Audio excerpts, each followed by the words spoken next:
Bitcoin passes $40,000 for the first time. Crazy. Are you invested? Did you hold? I don't have any. You don't have any. I remember back at Firecracker, Keith was like big on Bitcoin. Like that's all he would spend. He bought his car by selling Bitcoin. He basically just liquidated some assets, and now he feels dumb. He probably could have got like a Tesla with what he got, a Yaris at the time.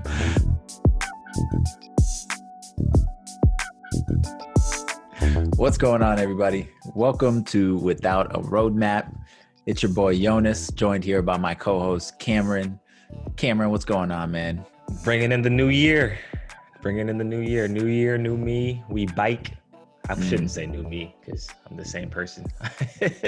No, I mean you might have made some New Year's resolutions. You're moving. There's some new aspects. I remember my last year's resolution was to eat the salads.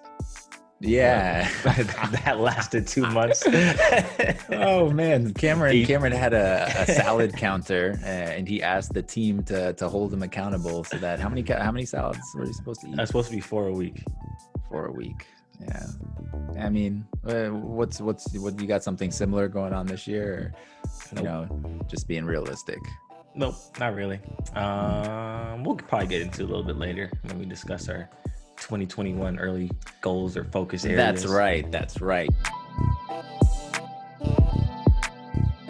Yeah, so new year. I'm not gonna say new me. I think there's some things I'm trying to improve, but mostly looking forward to a lot of exciting stuff on the Parlor side. We've got a fundraise coming up. We've got some changes in the work structure, so we're hoping to get into a little bit of that today. But first off, beginning of the year was definitely a little unique. First day back to work, Slack outage almost ended it. Yeah, that. I was ready to sign off. I was around as if I needed any other reason to take the day off. Hey, I remember I tried to work. I was like, hey, I think I texted John. I was like, is your Slack working? He's like, yeah, it's working. I was like, oh, well, mine isn't. And then I kept trying, thinking it was just like my issue. I like restarted my phone, laptop, computer, everything, and it still wasn't working. I was like, this is interesting. And then I think like right before our stand-up, like an hour later, he was like, yeah, mine's not working anymore. And then I go on Twitter and Slack is trending. And I saw a tweet where it's like, all right, we'll give Slack another 15 minutes and we can call it quits for today. What's funny in that Twitter kind of breakdown was people were actually really kind to Slack about the fact that they were down. It wasn't like some teams whose products go down, there's an outage, and people are like basically have pitchforks going on over Twitter. But I was looking at the replies to their tweets, and people are like, yeah, no, don't worry, take your time. Like, I don't know if it's because they just didn't want to work, or no one wanted to work. Or maybe they just got like such a positive brand recognition, and I probably use it too. Yeah, that was combination of both. I was like, oh, that's it was very heartwarming, wholesome to see. I saw another tweet where it was like Slack's engineering team wanted another day off. And so and then they got the exact opposite. Well, at least their marketing team for sure. And then combination with that, AWS went down for a little bit, which is was that related? I mean, I imagine that might be related. Maybe that's even more frightening because like our product has some areas that runs on AWS, and like we use Notion, and Notion was down because AWS was down. That's right.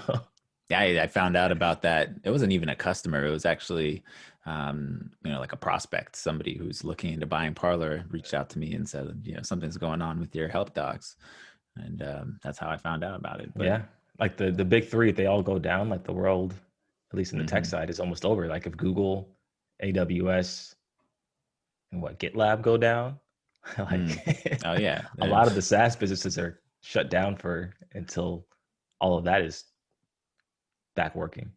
Yeah, no, I would definitely call it off. But we made it past the first couple of days, and I Yeah, think there's some with other eventful news happening in this first week of January. 2021 is off to a great start, obviously.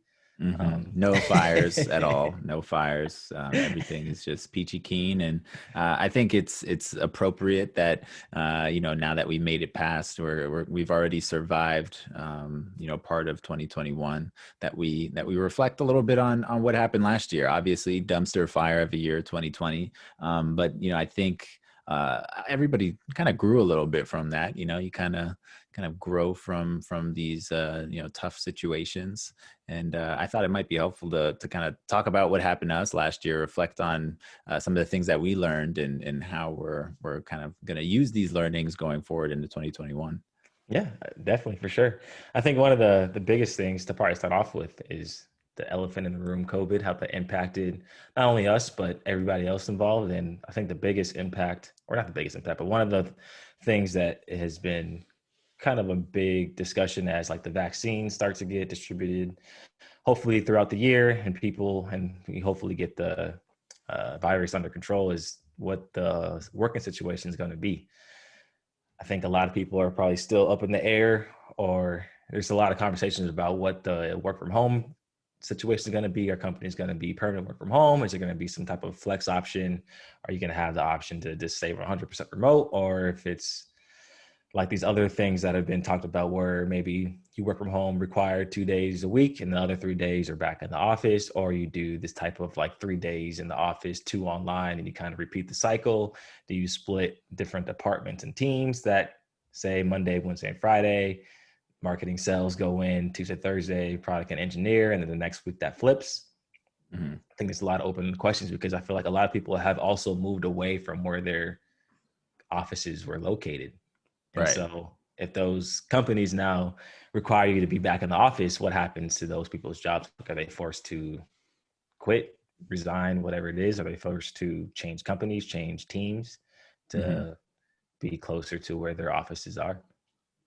Right. Yeah. It's going to introduce like a ton of interesting conversations, but for me, uh, it's really opened my eyes to the fact that I'm actually open to working remotely. I think I've gotten really comfortable with it, and I think part of that is because I worked with you all in person for some period of time, and so we were able to develop relationships and better understand how we work together. It might be hard joining a new company and working, exclusively remotely, but I think I'm a lot more open to it. I think before, COVID and working from home, it was never on my radar. Like I would never apply to, I remember like I used to use Zapier at another company when I was applying for new jobs before Parlor. I was looking at Zapier and I saw they were a completely remote team, and I was like, nah, all right, there it goes. Like that would have been a super cool team to work on, but I was hoping that they had like a New York office. I was like, nope, we're 100% remote. But now, I might pursue that sort of an opportunity in the future. So it was a good learning opportunity to see that that's something I'm open to experiencing. Yeah, for sure. I think I was probably always to it because my dad growing up usually worked from home for majority of the time because the office or the headquarters was based in the Bay Area and we live in Southern California. And so most of his time was spent working from home, and he'd obviously do like the business trips up to the office to meet the people in person, do those type of things that everyone was accustomed to with business travel pre-COVID. But now that's also obviously changed as well. Like, are people going to do more of that business travel? Is it going to be limited to maybe once or twice a quarter instead of once or twice a month? Like, there's going to be a lot of impacts on that as the world starts to open back up, hopefully soon. hmm Yeah, it's there's definitely the financial benefits for companies being able to, take out that one, sunk cost every month of, I don't know, crazy amount of money for Right. rent, leasing a space. And you could put that money towards, especially for startups who are paying, crazy amounts of money to work in some sort of shared working environment. That money could now hire you another like, full stack engineer, like, Right. and that could be a game changer for a small small company. And so I think it's interesting. We'll be able to track kind of how that progresses. And but I think going forward, my preference might be some sort of a flex schedule, which is I'm hearing that a lot from more companies, that they're going to be, have an office space and allow you folks to come in if they're interested, or if they have special meetings that they need to attend, but being much more remote friendly. And I think that's like strikes a good balance. I don't need to see y'all every day. That's just that's, that's just the truth. And especially now, everybody's got dogs that we Permanently probably, attached, yeah. super They're gonna have anxiety. separation anxiety once you start Yeah. to have them going back to work. I'm gonna have to, send them to the, some sort of puppy daycare, all that. So I'm good on that. Yeah, yeah. I think I'm along the same lines. I think I do really enjoy work from home, and then I think I'd like the option to like maybe if I'm not living in the same city as the office, go in once a month, once a quarter. I think what would really be really cool is like to take the money you'd spend on office if you're 100% remote and have like a week long retreat or something like that, or maybe not even a week, a couple of day retreat, like Wednesday Mm-hmm. through Friday. Be a cool thing to do. Mm-hmm. Get together, have like a day or two of meetings, and the last day is kind of just hanging out with the team. I think that aspect's really important. If you don't know the people you work with, it's really hard to, empathize for them, and make sure that you're there to support everyone, get their backs. It's like I barely know you. Like, yeah, well, sometimes going in the trenches, Yeah, to get work done. You never even met the person outside of whatever your screen. I feel like there's definitely a psychological toll or impact that'll have on the quality of work. So I see that. yeah, I'm looking forward to working with our team to make sure that we're kind of keeping morale up in these times and that everybody's taken care of. But I'd love to hear how folks are kind of addressing this at their own companies. So right. if you've got any insights into how your startup or organization is addressing the work from home challenge, please let us know. One last point on this is that you brought up, which I thought was funny, was how you never met the person in real life, so it's like hard to like empathize with them and like form a special bond. I saw some tweet about this, like to end the year. It's like, well, gamers have been doing this their whole lives. Like you meet somebody online, you never really see them, but they're like your best friend. Yeah, that's true. That's true. So that's why Cam was built for this. He was built for this time. Cam is our resident gamer. I have made like one really close friend that I've only met one time in person, and I talk to him every day from like For video through games. gaming. Oh wow, It was that's like funny. my teammates, one of my teammates' best friends. Oh, okay. I've had friends like that before. Yeah, Hmm. mutual friends that you connect through games. Shout out to the Yeah, video games keeping us sane lately. always. But on to just more reflection. How about maybe we kick it off and just kind of think through like one or two things we're mostly reflecting on or trying to improve upon headed into this new year of 2021. Hmm. Yeah, 2020 was a huge year for Parlor. Our team probably doubled in size. We kind of made a jump into building a product that is, kind of different from where it was at the time that we both joined, taking this leap into the feedback management space. I saw a design from like I was just going through to find something in like Figma, I think. I saw a design from like the first couple months we started. I was like, Yeah. oh my Yeah. Yeah. God. And we put such an emphasis on building out the product this past year. It was really, we like figured, did a lot of research at the beginning, kind of beginning side of the year, figuring out exactly like what we want, how we wanted to approach this problem, and then spent the rest of the year basically like building it out and eventually starting to sell it, actually hire a sales team and begin that process. And so we were really building out this really feature robust tool tool. But right now, one of the things that I think we need to go back and spend more time on is the customer experience, you know? So we've got features, we know that they're addressing pain points that people are experiencing. And I think from, you know, me and my perspective now as a product person, but also somebody who's working more and more closely on the customer side, is figuring out the ways that we can improve that customer experience. So making sure that you know, that's accounted for, and you know, there's as much emphasis being put towards the product development side as there is on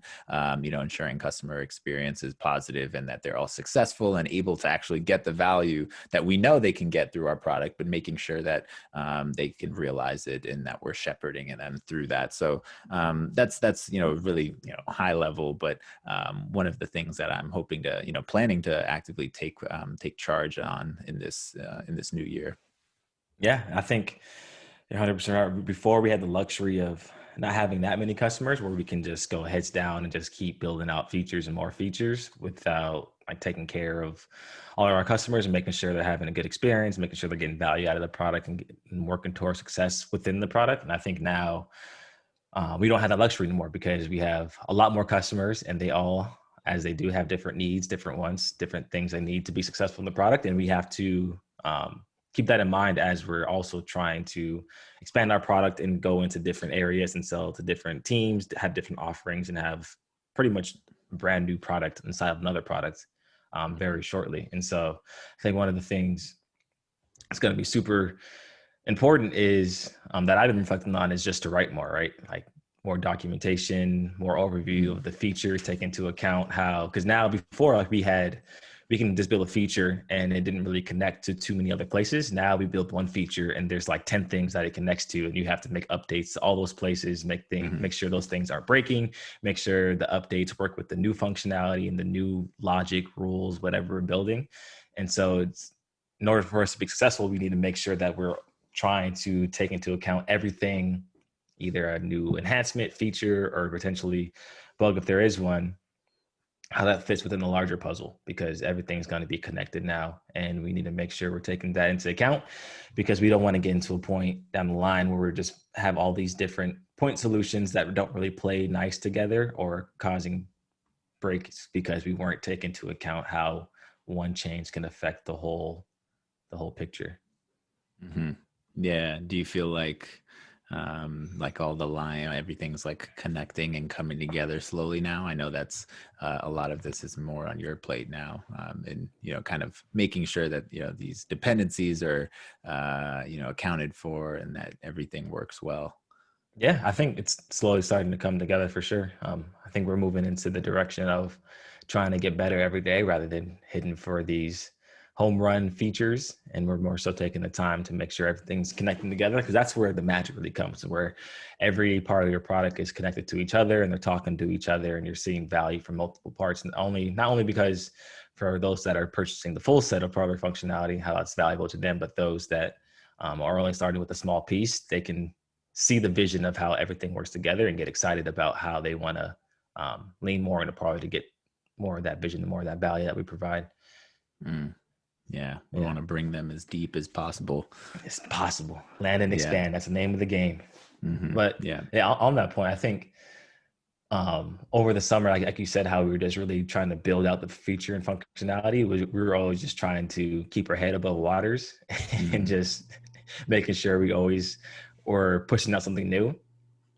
And I think now is a good time, as January always is, to reflect on how that went, do like the normal retro, how that went and how we can improve upon it. Just because now, as we have more eyes on our product and people using it on a daily basis, we need to make sure that it's a good experience, like you were saying. And so taking the time to do all of the other ancillary pieces that make the product experience a whole, because the product experience isn't really just about you using the product. It's about like all the documentation, the videos you see, the marketing aspects. It's the whole thing is the product experience. It's not just a user logging into your system every day to use it. It's the whole experience. Yeah. I think that it kind of goes for saying with customer success as well. It's like your entire company is customer, like, it represents customer success from the beginning, sales process through marketing and the product. And it's, earlier last year, we were focused on product and building it out. And Right. I think now that we're kind of digging out, and obviously there's still a ton of stuff, a ton of work going on the product side, we're recognizing that we have to make sure that those pieces are still accounted for, that we're a more well-rounded organization. Mhm. And I think it's good that we're aware of it, that we don't just kind of continue with the same old processes and not improve. But I think it's also going to be able to improve as soon as we close this round of funding, hopefully soon, and the team grows and we have more people that can take on the work that we just don't have the time to do. I saw an interesting thought where they were saying that product managers, so they're saying if a user or a customer only interacts with your product, um, that kind of turns the product manager into brand managers because their experience is only with the product. So say somebody never interacted with somebody on the sales team, never interacted with somebody on the customer success team, their own the brand and their experience they're getting is a reflection of the product you built, right? So Mm, because they only experience Parlor from the product side, they haven't experienced like they haven't talked to you or I, they haven't talked to Keith, they haven't talked to anybody on the sales team, they haven't talked to Casey on anyone on the marketing team. Only their only interaction with Parlor is through the product, and so if that's the case, product managers act as like brand managers to an extent. mm. So I thought it was super Yeah, interesting. it is interesting. And in our case, since we actually have a pretty hands-on, customer success experience, we try and work as closely as possible Mm-hmm. with our customers. Since we're at a stage where we have, we're not at such great scale where we can't give everybody that human touch.